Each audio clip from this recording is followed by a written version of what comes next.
You're tuning into Black and White Sports on YouTube. The no-holds-barred truth on sports.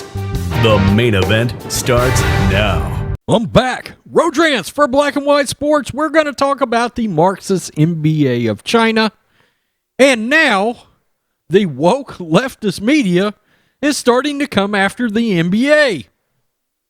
And I believe this is poetic justice. I think it's beautiful. And it tells you, and you've heard it from us, you've heard it from other channels like Sports Wars, you've heard it from Jeremy for a long, long time. Social justice warriors, SJWs, do what? They eat their own. And this leftist publication is now going after the NBA because, as we know, the NBA is trying to get its ratings back up. By the way, it's not working. No matter what, ESPN or the AP, the Associated Press, I did a video yesterday explaining the fact that, frankly, they lied about the NBA ratings being up year to year because they started the league at a different time. Context does absolutely matter. It's a thing called facts. Absolute facts. You can't do a comparison. When I do a ratings video, I don't pull ratings from week 3 versus week 12 year on year because it doesn't really work that way. Okay? That's not what year on year means, week on week. Now, this leftist publication, The Hill, a publication that has went after Trump, like all the other woke leftist media sources out there, spreading fake news, influencing an election, and now they're going after the NBA. And frankly, I think it's actually hilarious. It is absolutely hilarious. The NBA, this is what the NBA gets. The NBA's commitment to free speech activism ends when the bottom line suffers. The moment they try to change direction, now they're going to get slammed by the very publications that were licking their ass just 2 months ago.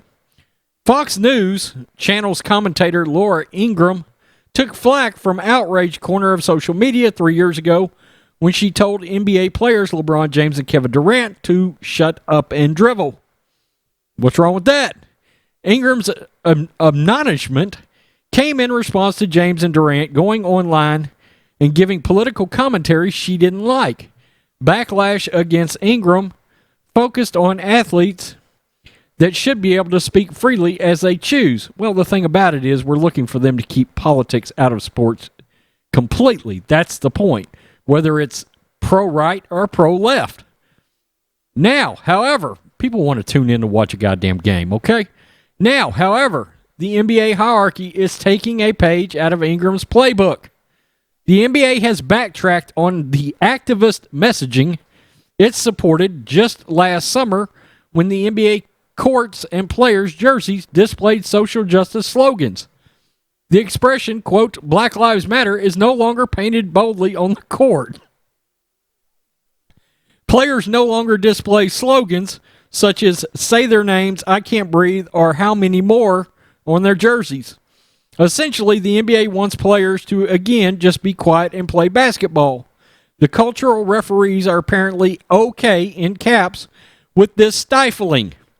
It is now clear that the NBA management didn't greenlight last season's activism out of any sense of commitment to free speech principles.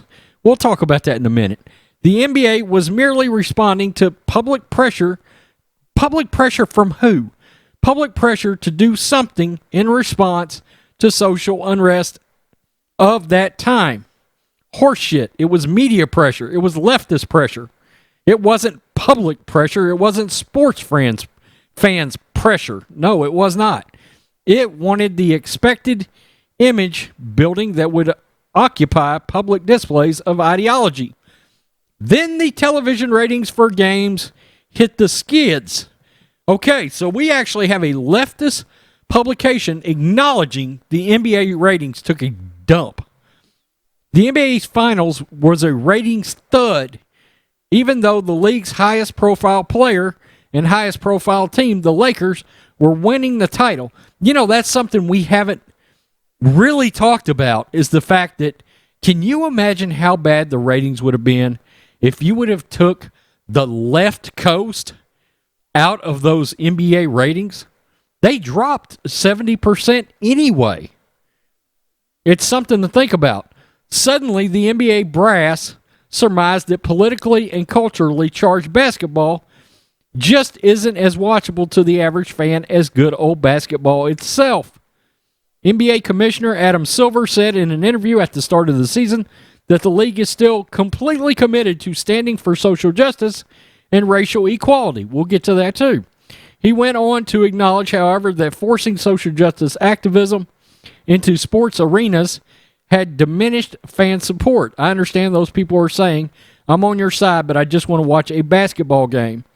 In short, a decline in television ratings hurts the revenue stream, so it is time to pull back. And they go on to talk about recent polling of the fact that there was a poll came out that's essentially a fifth of the people that answered the poll, and that depends on what poll you look at, but in this poll they used 20% of people that answered the poll said they don't watch the NBA anymore because of political messaging. Well, we know that is much, much higher. Okay, we know that is much, much higher. Number one, you can just look at political parties.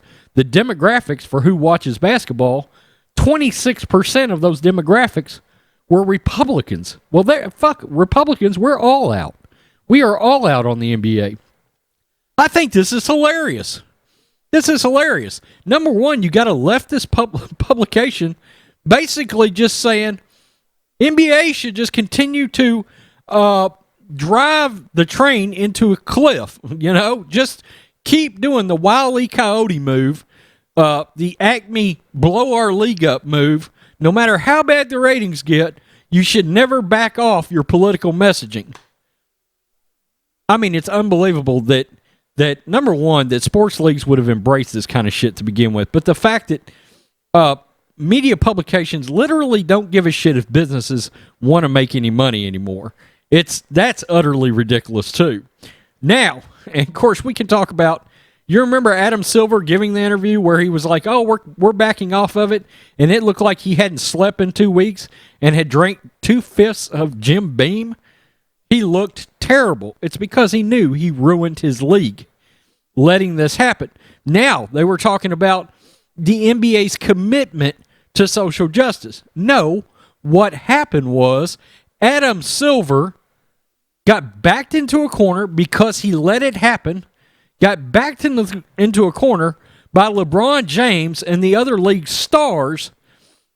The only way they agreed to come back and play in the bubble is if they could spread the bullshit false narrative of racial injustice and celebrate Black Lives Matter on the court.